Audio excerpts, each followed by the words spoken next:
बेरी बेरी फोन काहे करेला बेकार में, तोहरा से ज्यादा सैया मानस ससुरार में, बुझला।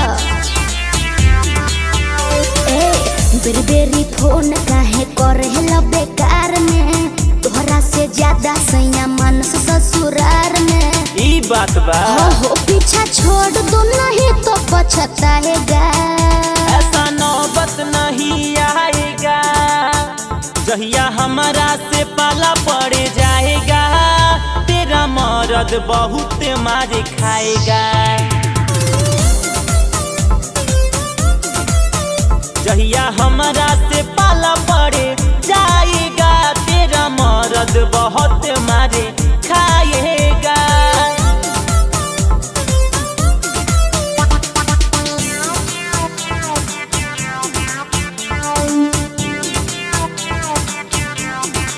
Music by Rakesh Roy.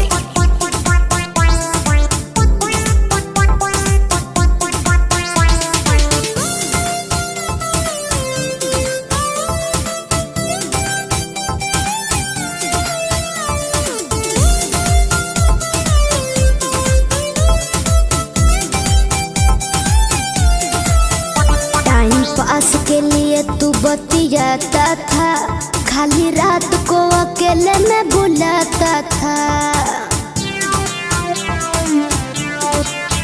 Time pass के लिए तू बतियाता था, खाली रात को अकेले में बुलाता था।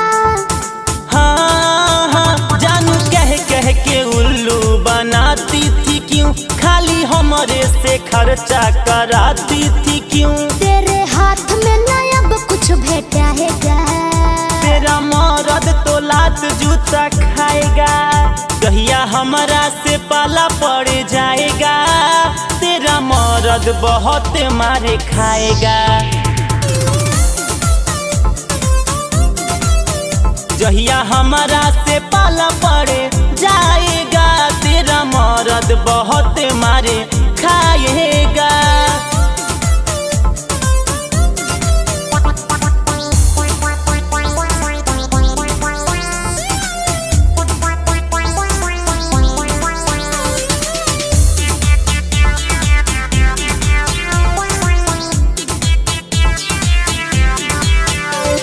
सोनू सुधा करके सुना हो, पंचम दोसर दुआर अब चुना हो।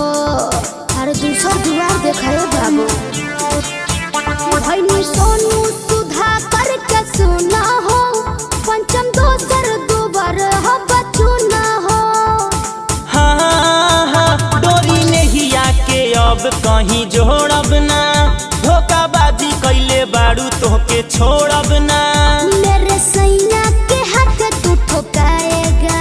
अच्छा तुम्हारा भाई अभय भी ऐसा ही धमकी देता था। जहिया हमारा से पाला पड़ जाएगा। तेरा मर्द बहुत मार खाएगा,